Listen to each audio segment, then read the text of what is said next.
It's live now from Ramallah. Nour, it's obviously not just about the deaths. It is also, of course, about the longer-term impacts on the daily lives of Palestinians in the West Bank. Absolutely. And right now, all eyes are on Jenin and the Jenin refugee camp, where an unannounced curfew is in place. Nobody has been able to leave their home.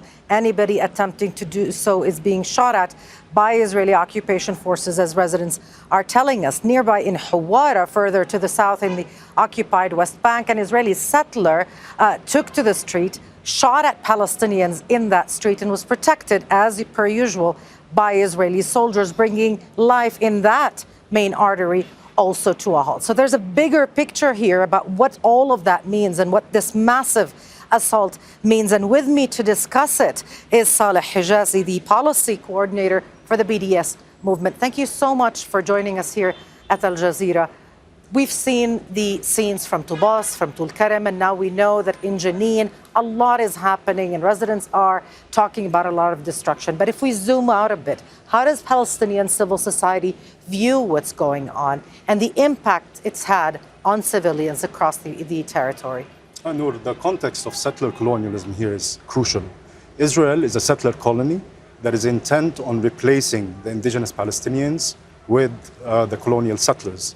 And it does so through genocide, like we're seeing in Gaza, live streamed, through ethnic cleansing, like we're seeing right now in the north and west, in the middle of the West Bank, and through apartheid against all of the Palestinian people, including refugees who are denied the right to return.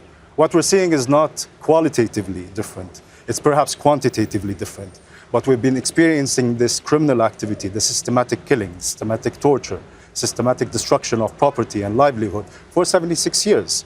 Israel is intent, it does that, it says so clearly through politicians, parliamentarians, but also through policies and laws that it wants Palestine without the Palestinians to establish its colony. To that point, Saleh, Israel says that it's targeting specific individuals, fighters belonging to the various Palestinian factions. But we're hearing from ordinary families that their lives have been upended. Talk to me a bit about what you've been seeing, what the impact of that is on those families, on daily life in the West Bank. It's dispossession.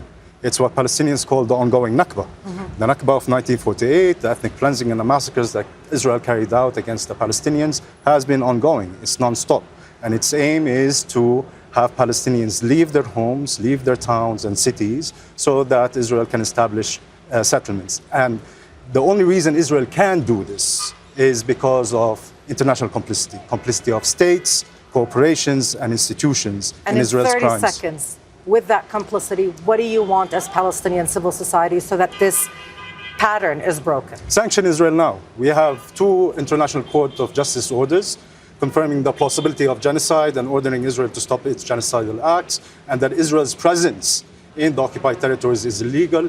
It calls on third states to impose sanctions, economic, diplomatic, financial, and a military embargo on Israel. This must happen right now. Thank you so much for being with us here at Al Jazeera. So as you heard, sanctions is what Palestinian civil society feels is the only way to stop this deadly pattern of dispossession and violence. Back to you in Doha.